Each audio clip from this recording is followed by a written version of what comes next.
campaign, and in large measure, he's trying to achieve them. I'm not sure personally whether achieving the promises is necessarily accomplishing what um, the population thought it was going to, but that's a topic we can talk about. One of the things that I wanted to open up with was uh, Donald Trump has started something called the Doge, the DOGE, and it's an attempt to make massive cuts in the government to eliminate waste and inefficiency and a few other terms that we can talk about at a later time. One of the ways he's doing it is he's gotten Elon Musk and a number of his employees from SpaceX and I don't know about Tesla, but let's say SpaceX, to go into various um, departments, government departments, and do several things. One of which is to say everybody's fired. And he's shut down a number of departments, and others he is torn as much as he possibly can out of the department.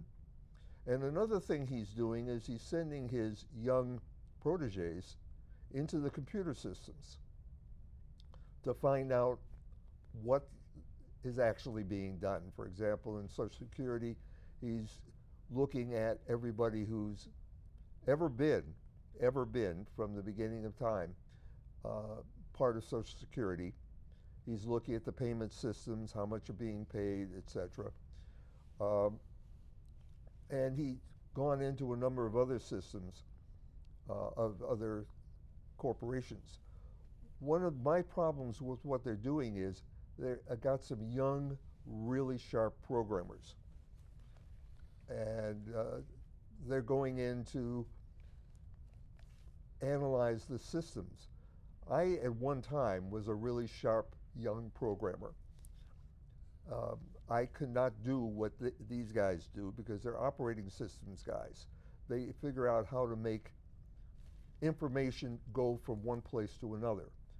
What they don't do is they're not applications people. So they don't know how the departments are supposed to work, and therefore what the systems that the kids are looking at are supposed to do. A perfect example of that was they went into Social Security and they found a file which listed every person who has ever gotten Social Security. And originally that was done in the 1930s when Social Security first started. Um, I don't know how many years ago they started putting all that information on computer. This particular file contains everybody who's ever been on Social Security, when they started, etc., and in many cases when they died, but not in all cases. But this is not the file that controls who gets Social Security.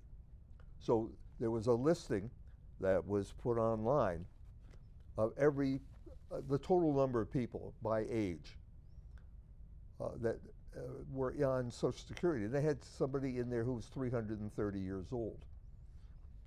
And in fact, that guy once got Social Security 330 years ago. I think, I'm not sure about that individual, that he was not listed as ever dying. And there's a reason for that. Why invest X number of $1 million to update a file that has no function? So when Musk and Trump say, look at all this waste, look at all this waste. You've got people who couldn't possibly be still alive, and all the money they're supposedly getting, they aren't. And part of it is because they have the wrong people looking at the data. That's my take. As I said, Can I comment on that? Huh? Yeah, no, Can I comment on your?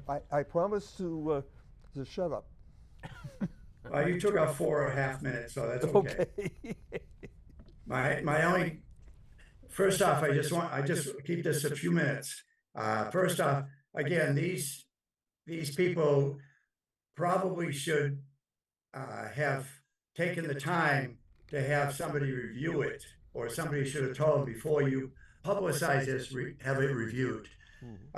Secondly, my understanding is that the problem became because when the year 2000 changed, it caused a real, the system couldn't process it properly. And that was where the problem. We're losing Chuck, you. we can't hear you. You can't hear me? Now we Oh, can. now we can. My understanding is the problem with that was that when we hit the year 2000, many people had a problem with their computers because they couldn't adapt to how to change it and so forth. And that's what led to leaving so many of these names on there from years ago. But anyways, that's a example of I don't think that's an example of incompetency. I think it's a example of people not being instructed quite clearly enough to use a little bit of common sense, because obviously somebody at some of these ages, and I think anybody who took and published that sort of had their heads examined also, because they can't believe that these would have been accurate. There was something wrong. That's all my comment on that. On. You have something to say on it? Yeah, let me just add a little correction there. I like what Chuck said, actually, and that's exactly what I was going to say, that some training needs to be done to these people who are reviewing files. Number two piece is that the file you talked about, Bob, is what I read is that that file includes people who have ever obtained a social security number, not the people who were in social security payment system. So naturally, wait a minute. Did you mean Bob made a mistake? Yes. Wait, he said that? Okay. Yeah.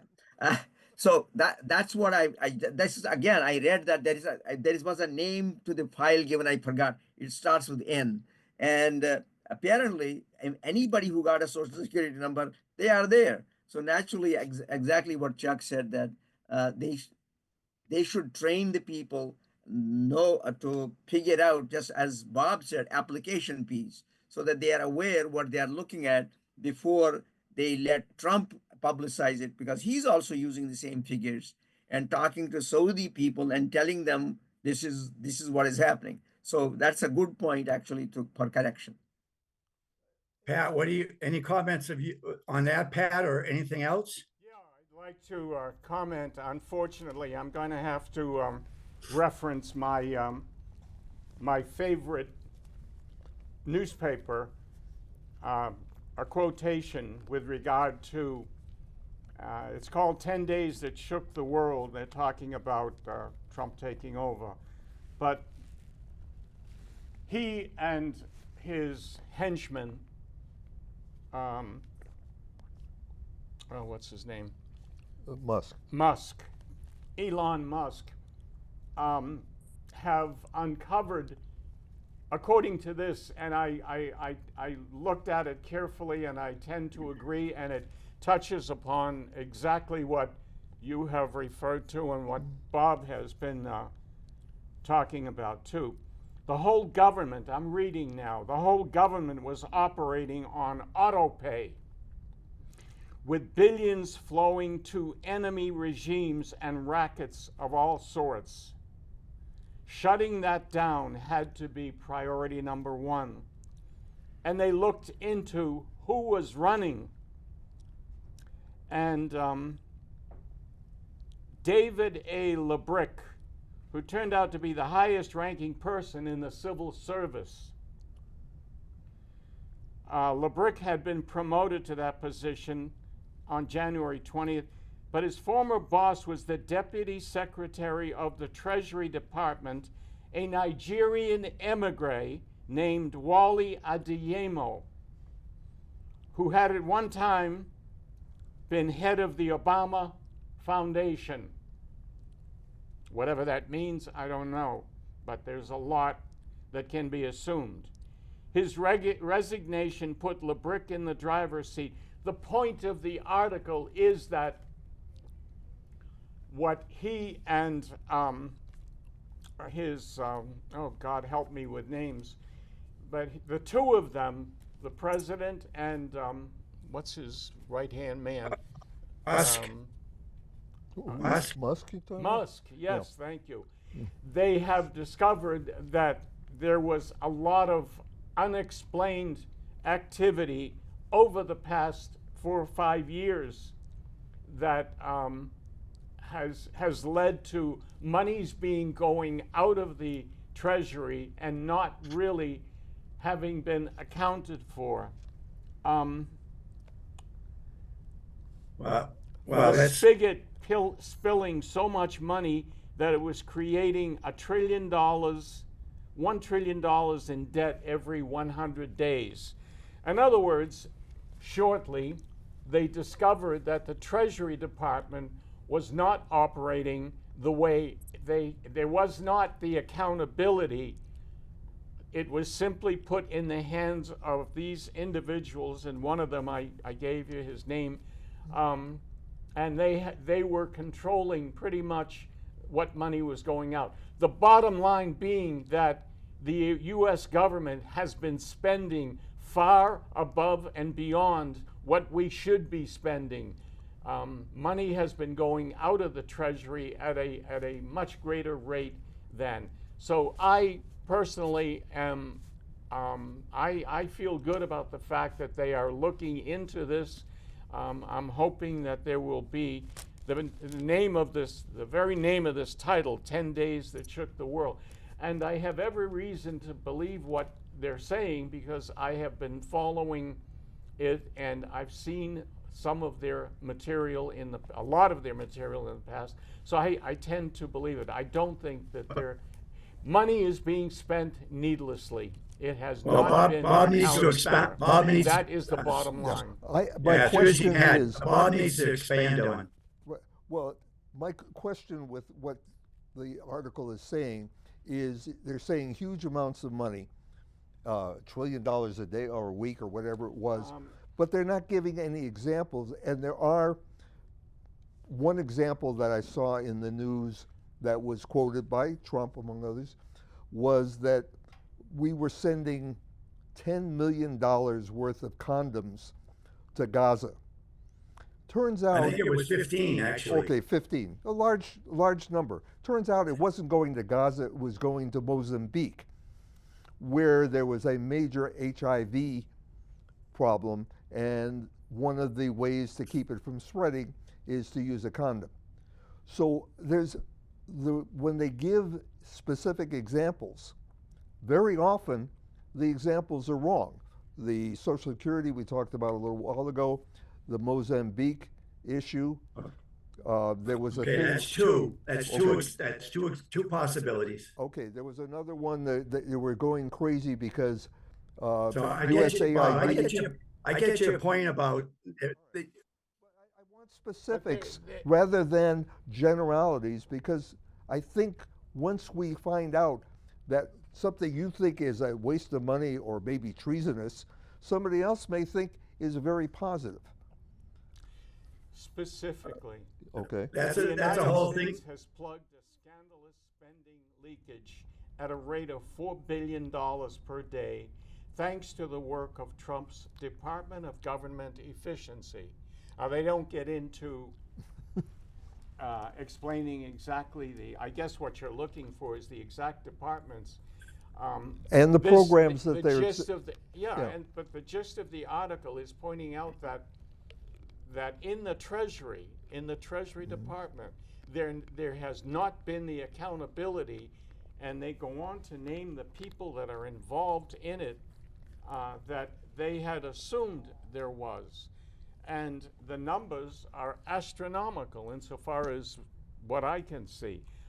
I'm a little lost. More specific. Go ahead, John.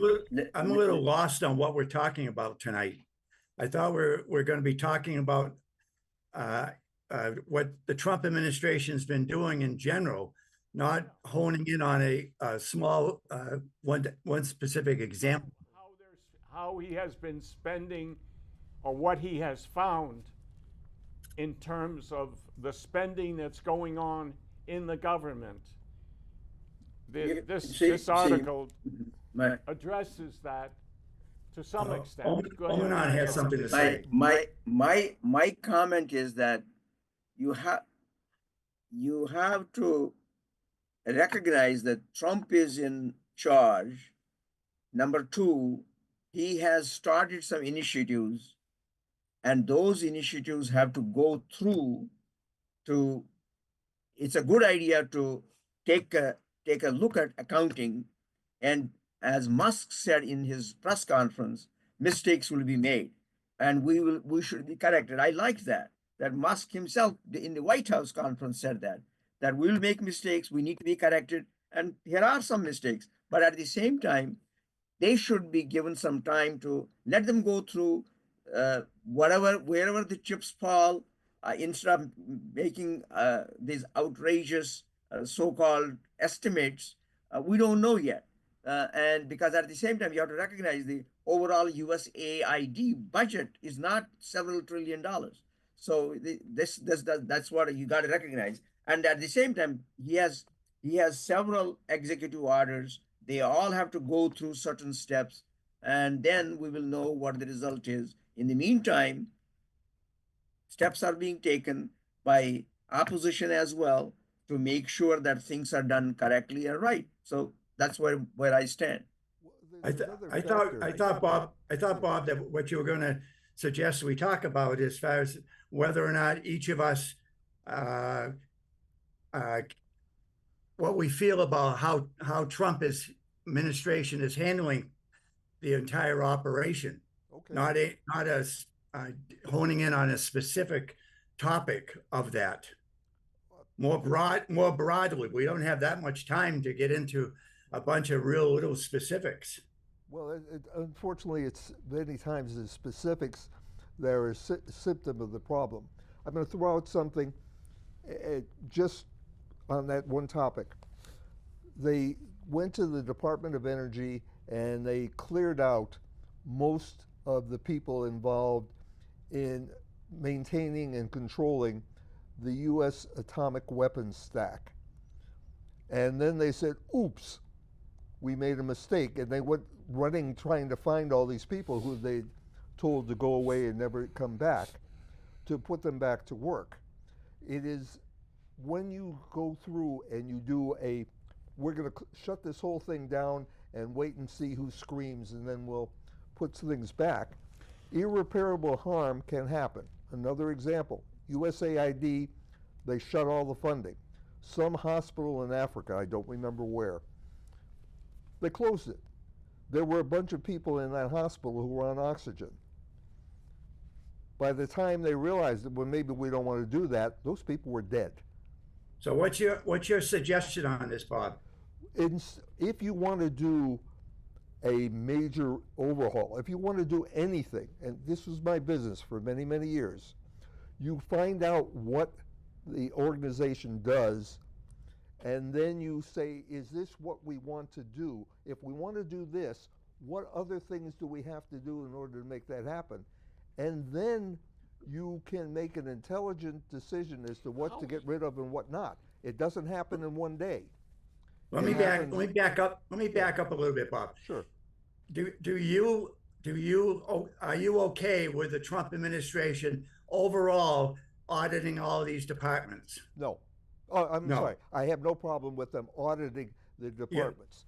So That's as not what long they're you're doing. okay with him auditing all these departments, your hang up is that they're making some mistakes, and some costly mistakes, Thank you. and that shouldn't happen. I agree with that.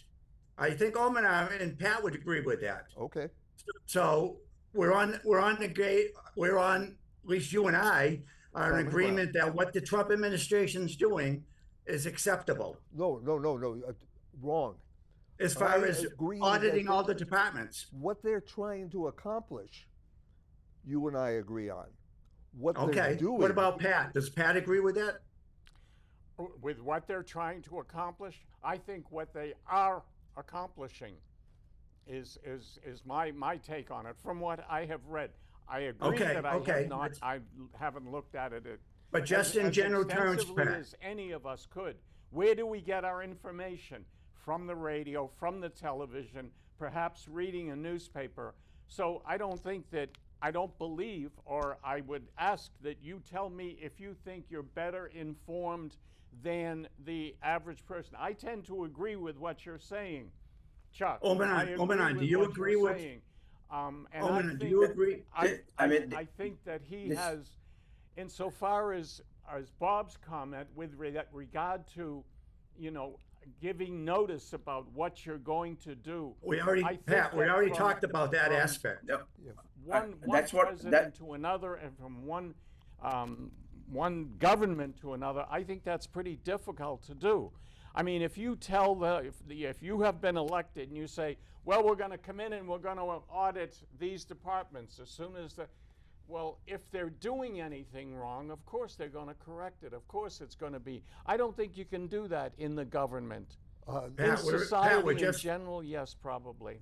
No, you. Pat, we're just trying to agree that what the administration's doing is acceptable. Omenon, is that where you're at? That's what I was saying. That's what I started with, that they have just come into the government.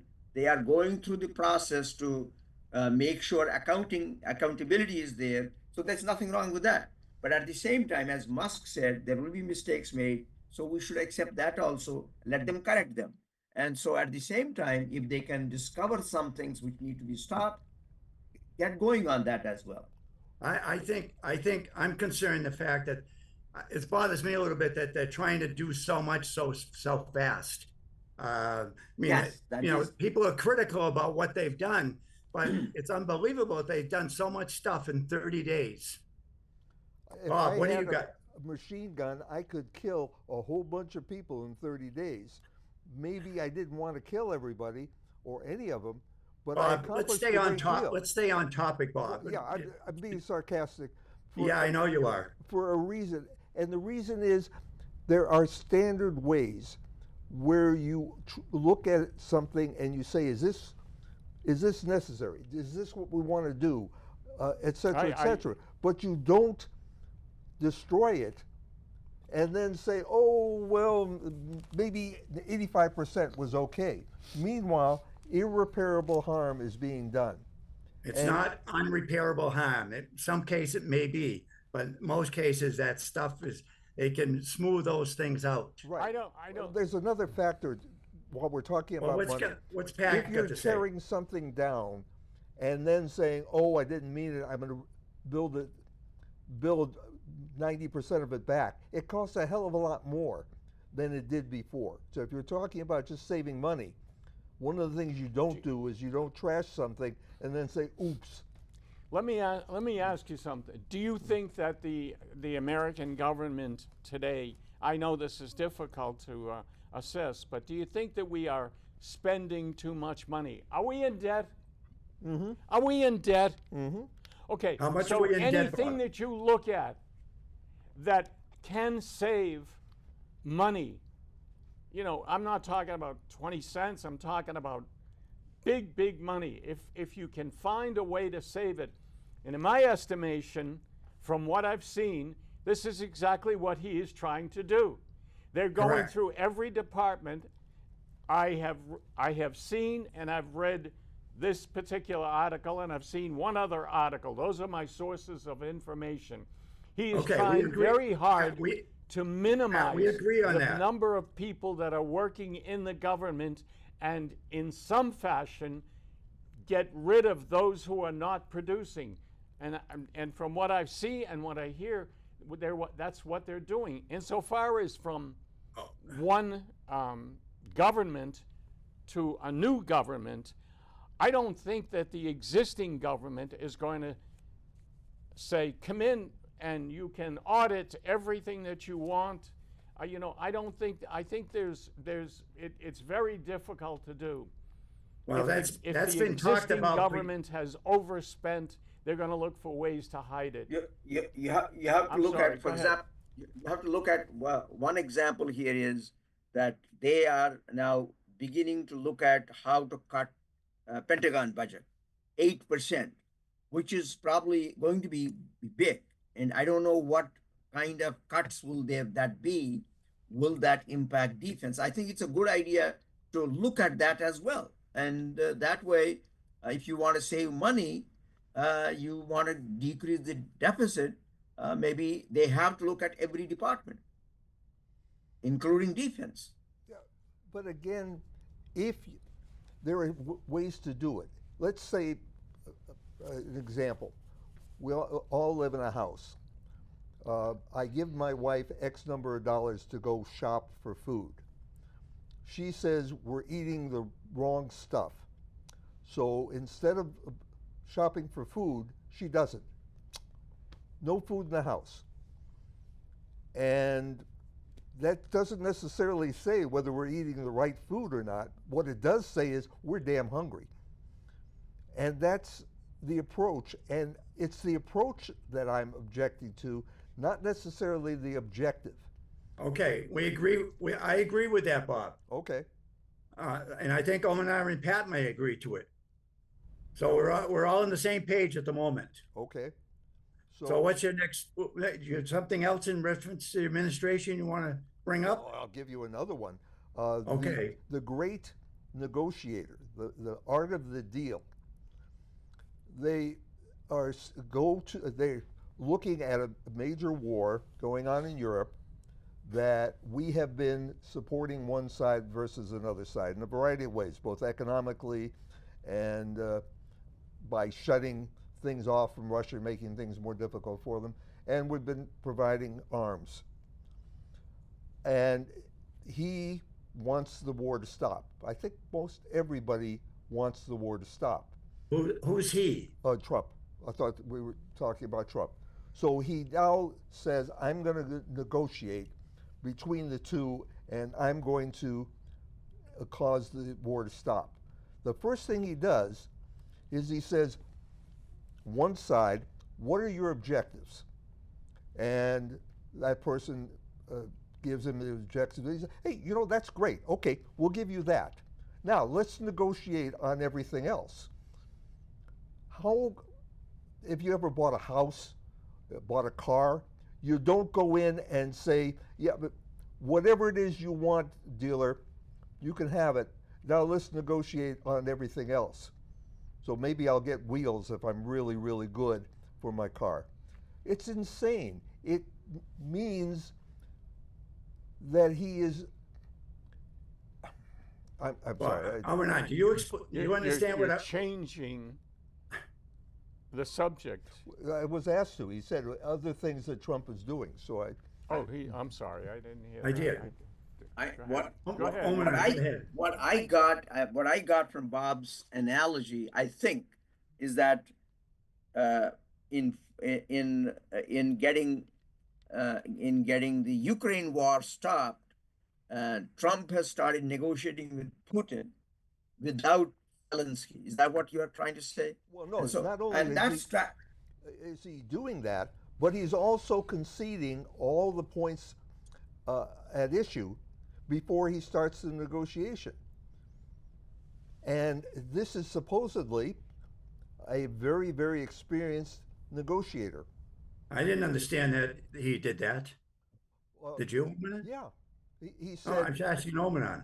Oh, okay. I don't know the details, but I do know this. Only this much I do know is that they started negotiating with Putin's representative in Saudi Arabia. And so Zelensky is out and Europeans are out. But I don't know whether that will accomplish anything. I think that's what probably Bob is saying, that without Zelensky, where are we going? Is that what you are saying, Bob? Well, I'm saying even more than that. Not only is Zelensky not involved in the negotiation, but all of the things that Putin claimed to have wanted to accomplish by starting the war, before the negotiations even begin, Trump and Hezbollah have said, "Yeah, you're right." I didn't hear that before. Well, Pat, what do you have to say about the Ukraine situation and Trump? Any thoughts on that, Pat? I'm sorry, I can't hear. Pat? Do you have? I'm do you have having. any thoughts? Do you have any thoughts, Pat, about Ukraine and Trump and Wazinski? No, How not that- really. I'm Zelensky. waiting to see if what he is trying is going to work. I do have a little bit of comfort in the fact that he announced that he was going to do it, and he has made an effort to, whether it's left or right, I have to feel good about him wanting to try and negotiate something. And if he succeeds, and he not befriends the Soviet Union, but perhaps breaks a little bit of that curtain down that exists between the Soviet Union, between Russia and America, I think that's good too for the future, to be able to talk to them. The first thought I had was, if he can speak to Putin, he's pulling Putin away from China to a small extent. The possibility, or from North Korea. That possibility does exist if he opens a line of communication with them. But I mean, with Putin. There is that possibility. So I can't condemn what he's doing. I can only wait and see if he succeeds. It's pretty much the same thing. He's only been in office now for, 30 days, I think? Yes. I Yeah. really think that we have to, one, you have to try and believe, and you have to give him a chance to perhaps do something. Everything that I've seen tells me that he is trying. That's my Well, the comment.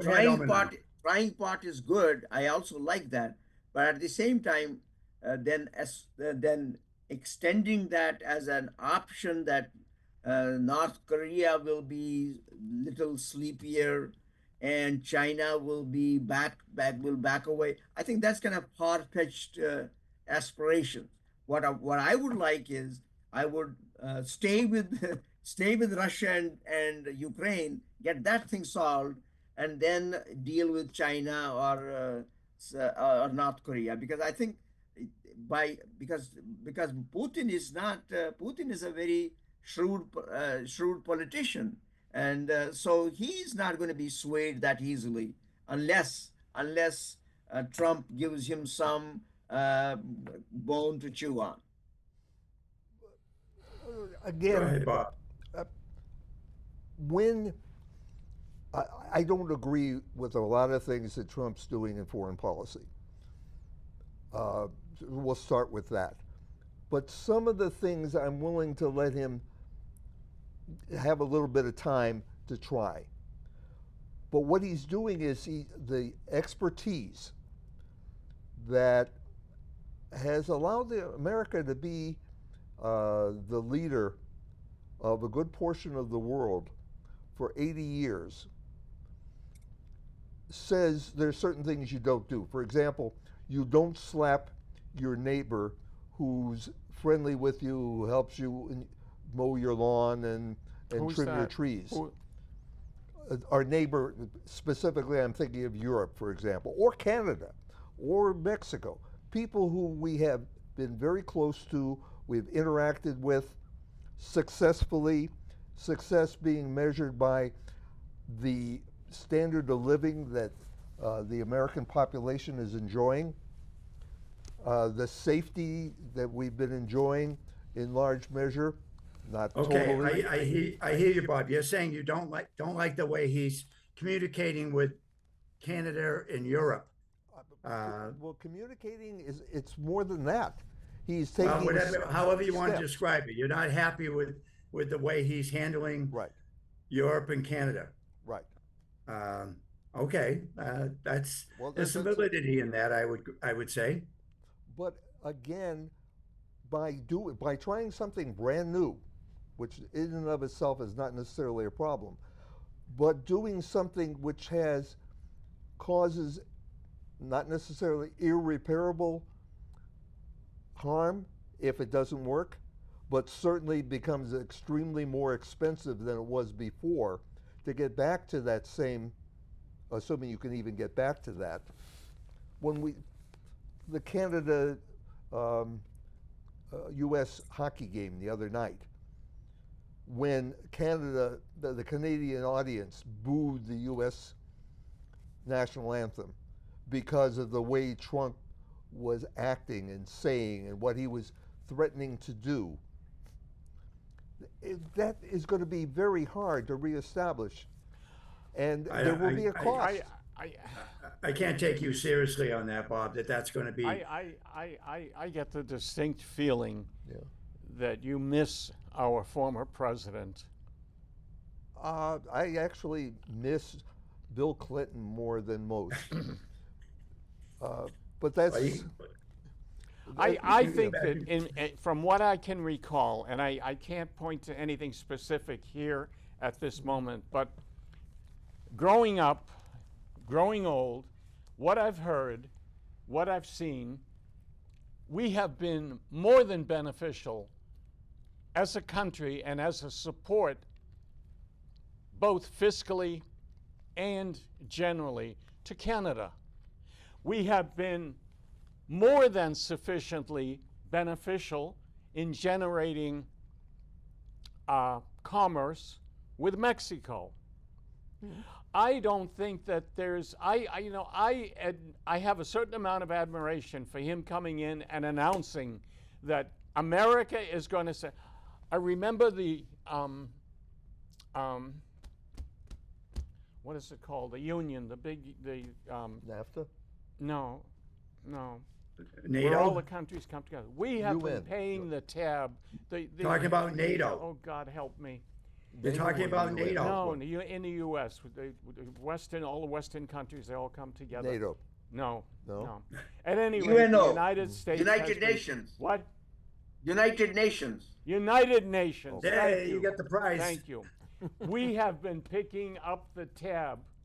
I've read this, and I tend to believe it. We have been picking up the tab for having that in America for the past 20, 25 years. Trump is the only one who has said, that I can recall, has said, from now on you're going to pay your fair share. Now, I don't think that that's threatening anything. I think it's just being real. I think that he has a right to stand up. Is he standing for America? I think so. I might be wrong, Pat, but I think that's to do with the European Union. I mean, with the, I can't hear. I think that has to do with I'm sorry? NATO, not the NATO. Union.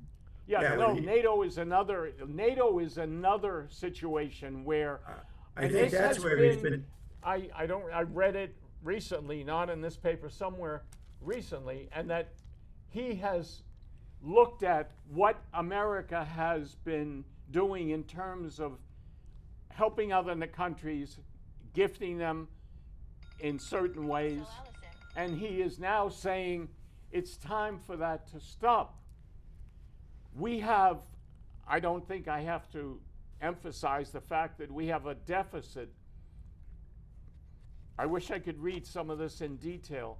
We have a deficit that is totally unmanageable. Everything that we do should be measured in terms of, can we do this? The only possible balance to it is, are we safe? Okay, can I ask one other Sure. question? We have a major deficit because we insist on actually paying our bills. It's cutting into what we can do otherwise. And one of the things that Trump wants to do is cut spending from the budget. Okay, fine. But what does he want to do with that money?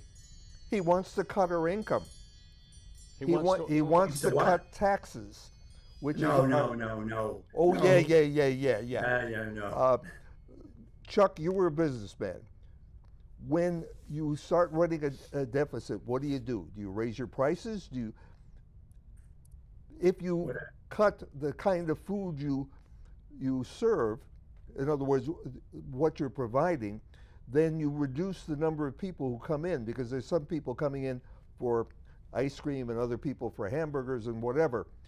So when coupling with In the same bill, because they were just talking today about having a single bill rather than two bills, they were saying we're going to cut the spending by X number, $100 billion a year, and we're going to decrease taxes. You can't have both. You can't complain about being a deficit and then say, oh, we're not going to collect more money. He is also Mr. saying, Chairman. Well, the thing is that it is a good idea to cut the spending, but at the same time, you got to look at the long term to see that you do not damage the structure. If the structure gets damaged, that means what good is it?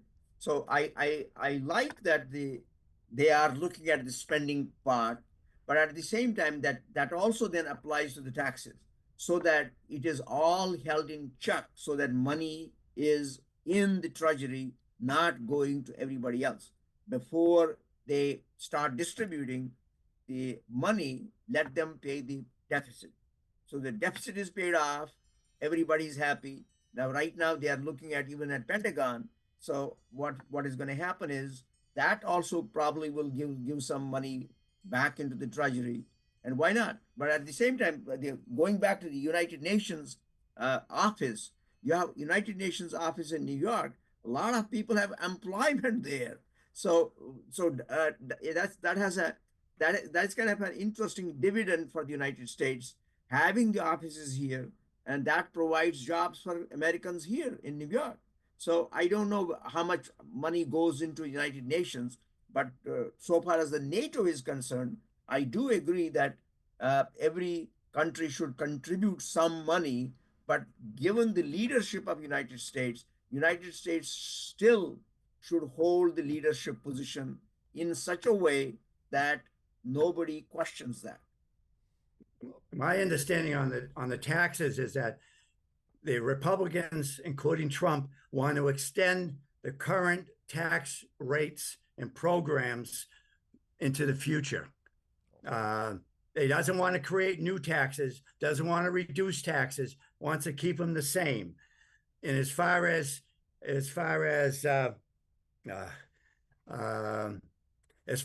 the extra money that he was, one of two things.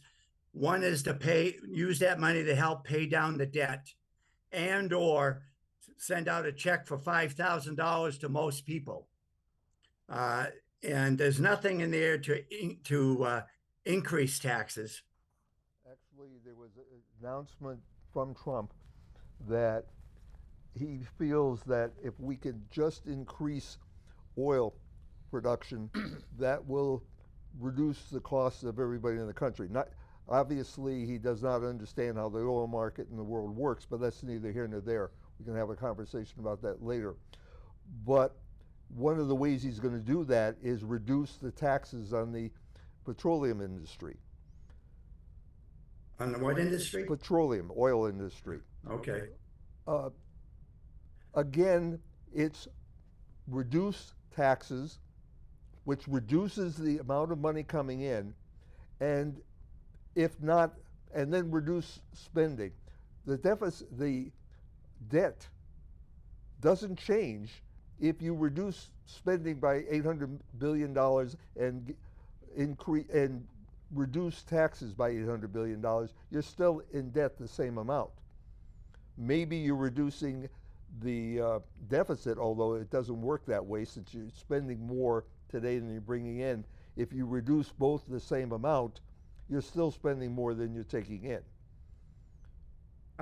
Pat, is there another topic or a different phase of this topic that you want to talk about?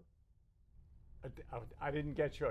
Is there something not on what we've just talked about? Is another phase of Trump's administration? That's pretty. I mean, there's so many different aspects to it. I think it's fascinating. I'm happy that he is there and he is being given a chance to, I hope, control the monies and that was the gist of this whole bit, that controlling the monies better that are going out and raising the taxes on a lot of products that are coming in from different, especially China. I think he's increased the. I don't know how that's going to turn out. I do think that he is trying to find the right formula with regard to bringing America up. We're spending money that we don't have. I think that the fact that he is looking into monies is very important one way or another. We are in debt. We are seriously got something in debt. to say. At I'm any sorry, I rate, didn't hear you, Chuck. What do you got? So what did you say, Chuck? What do you have to add to any of this conversation and any part of it? Well, the other piece to this is the tariffing. So you have tariff as a strategy, and when you levy tariffs on incoming goods, that's going to raise prices. How much money will that add to the treasury? Is that compatible with reducing the debt? That's because I'm not an economist, I have no idea. And I was listening to an economist. He said that if you going back to that $5,000 check, he was talking about if all the money that all the rich people have, if you distributed all the money from every rich person in the world equally to all the people in the world, he said that his hypothesis is that money, although taken from all the rich people, immediately will start getting back to the same people because we need to buy the goods. So it's an interesting idea that you give the money to the people, then that again generates expenditure. And that's again goes back to that $5,000 check to every American. Is that also a good idea? That all of us get a $5,000 check, we will go out and spend it. And that generates economic return somehow or the other, but does not reduce the deficit. So the question is there again, how does that help the deficit if that is the objective? I think Trump was just kind of throwing that out as a possibility. How would people feel about doing it that? Or how would you feel about putting it all against the deficit? Well, there's another factor as well. In 2019 or possibly 2020, Trump gave money to most Americans to try to get economic activity going because of COVID. And then a year or two later, Biden did the same thing for the same reason. What was the result? According to Trump, and by the way, I agree with him on this, inflation. The more cash you have without increasing the supply of goods means people who want the goods have the cash to spend more, so they do. If you give $5,000 to every individual, as Obanon pointed out, people are going to spend it because they still need the goods. And oh, by the way, the rich people still own the businesses, so that rich people will get the money back eventually. But you will also drive up inflation, which was one of the things that got Trump elected. Remember the whole thing about the price of eggs? Mm-hmm. And then suddenly, the moment he was president, he said, you know, once prices go up, they don't come down real easily. This is going to be real hard. What he's talking about doing makes him look really, really good, but in fact flies in the face of one of the key issues that got him to be president. I was at another meeting prior to coming here and talking about a bunch of different topics that I got involved in. There was about 25 plus people there. And one of the things I ended up finally saying is that we're at a point where we're kind of got to a point where we had a choice. Our choice was to elect Donald Trump or do we elect Kamala Harris? And the choice was made by a majority of people to go with Trump. I personally, I have issues with some of the things Trump does, some of the things he says. It hurts him, and I think it's disservice for some of the things. At the same point, I can't fathom how this country would be functioning under the Harris administration. We would be much further down in all areas. That's my personal opinion. I'm thankful that for whatever reason, we elected Trump. Maybe we could have done something different with other candidates, but we let that opportunity went by the boards. I think my opinion is that we need not go there. We have a president right now. We need to see what he does, and then we can judge accordingly. And let him do, well, not let him, let him go through the processes. He will be judged. People, some of the things he will do will not be right because things will go wrong. That's why there is the judiciary, there is the opposition, and I am hoping that things will be better given time. And I hope he takes some advice from the right kind of economic bunch of people and gets the job done so that the deficit is down. I mean, that was one of his promises, that he was going to cut the deficit, get the war in Ukraine over, get the war in Israel over with, and I'm hoping. Let us see if that works. Pat, do you think would you have rather had Harrison as a president now versus Trump? Would I rather have her? Correct. Absolutely not. Absolutely not. What's your feelings, Bob? No, she was a charming lady who, I don't know. She tried, and I've lost even more confidence in the Democratic Party than I heard something. I heard something I earlier. Tended to be somewhat Republican, never confirmed outright, but over this with Kamala Harris, I lost faith in for other reasons as well in the Democratic Party. Anyway, we'll find out what. It's still very new.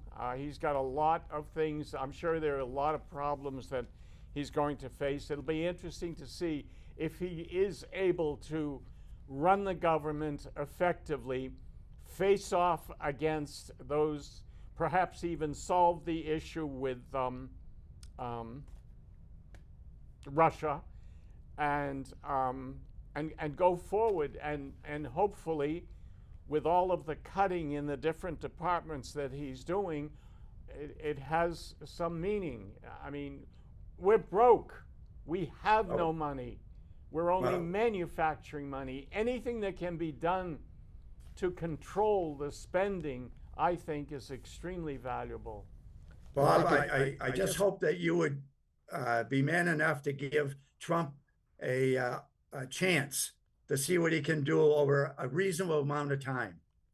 That's all I ask. What I really would, and I would have supported him up to a point, if he had done the following things: said, what are our priorities? What things are most important? What things are somewhat less important? What things third down? You down the list. I think he said that. Look at a number one priority. Again, I did this for a living for a long time with the business owner. I didn't go in and tell this guy, you're going to do it this way, forget it. And we looked and we said, in order to do this number one priority, what do I have to do? What has to happen? His number one priority was to fix the border, to take that care of. By the way, fixing the border, very interesting. 6 months before the election, Biden negotiated with congressional Republicans and came up with a plan for something to slow the things down on the border. And Trump said, I don't want to interrupt you. Because I don't want to interrupt you, Bob, but you and I went back and forth on this months ago. Well, I sent you and you were wrong. And articles, including with the guy who actually did the negotiation. It was an issue that he wanted to run on, and he didn't want it to get fixed. And I'm waiting for some, and it hasn't happened yet to my knowledge, for some immigrants to do some bad thing to a white American, and To have it do a be bad an thing to immigrant what? who came in the last 6 months of the Biden administration, and have somebody say, oh, well, that may not have happened if only we had allowed Biden's initiative to go through. So the whole border thing, and by the way, again, the border is out of control, without question. I understand. The But border is what? the border is out of control. The But border this is whole- out of control? The border, the immigration across the border is out of control. But Presently now the border is out of control, you're saying? it hasn't There's been for fewer about people 3 crossing the months. border than ever before for years. For about 3 months, it has not been out of control, including the last couple of months of the Biden administration. But to say that everybody who crosses the border is illegal and a criminal is incorrect, is not factual, because U.S. law says if I cross the border and I go and turn myself in and say I'm looking for asylum, the law says that that person should be allowed to stay until an administrative judge can review the case and decide whether they should be deported or allowed to stay. That is the Now, law. that is why immigration reform is needed, so that that does not happen so rampant. Yes. And at the same time, a lot of immigration judges have been let go. They need immigration judges so that the education can happen faster. Yes. And I agree with that. But at the same time, immigration policy has to be changed. Somehow, Congress has to act. I totally agree with you. And what's not happening is Congress has refused to act. People have suggested, let's talk about this, let's talk about that. They've refused to act. And so it is a major political issue that the Republicans have taken advantage of. I mean, I right now, have a question with Republicans regard are in majority. They should be able to pass a really good immigration legislation. As they should. So They I don't refuse understand to why look they at it. cannot. Because we- they don't want to, ultimately. Do we have, when I was a kid, I went to New York and I watched these giant ships come in. And on one in particular, I had 3 or 4 cousins came from Italy and we had to, there were certain things, I don't remember exactly what there were certain things that we had to do in order to be able to receive these people and to take them. We had to sign papers, we had to promise certain, there were certain stipulations, okay? Do we not have yet now here in America a normal way of applying for citizenship without having to go cross the border illegally, having to have fences put up, all kinds of disagreement? Why do they not go to wherever it is? And it used to be in New York, and apply normally. I mean, I don't understand why. all of a sudden, I will tell you one example. Now it's not ships. People come by air. They come as a visitor and then they overstay. How are you going to locate them? They come from Ireland, they come from Italy, they come from Greece, they come from everywhere. But And shouldn't they, the American government have control of that? that I is mean, if why. they come in by air wherever the airport is, Yes. they have But- they have to register, they have to Yes. make themselves known. But they Yeah. don't have to say what they're doing after that. Yes. Many Because- of the people, like for example, I'm sure some of your students come from overseas Yes. for education, and they come and they have registered, et cetera, and they go to school, and after school they stay. There are people who come in from China particularly, who come in on containers. 150 people will be in a container. They come by ship. They're offloaded in the United States. Nobody opens the container. And once they're in the United States, there isn't any way to keep track of them. So those mean, are the that- those are the Up the, until the very places recently, where that was. we have to try and control. But Forget that- about the border, just close it. But if you close the border, you're going to find that agricultural products will go through the roof if you can find them at all, because the people who are doing the work in the fields. You can only I mean, solve there- one I mean, problem there is at a- a time. there is a Well, then migrant- I there is want to a- eat first. Let's There take is a care of mig- No, I don't- there is I a don't think it would be. migrant visa for agricultural workers. I was told, so they can come in, but that has to, again, we need the immigration personnel enough to manage all this traffic. If you cut back, we will be lost. So, do What the do four of think us- that we should open the border again? No, I'm not saying that. I'm saying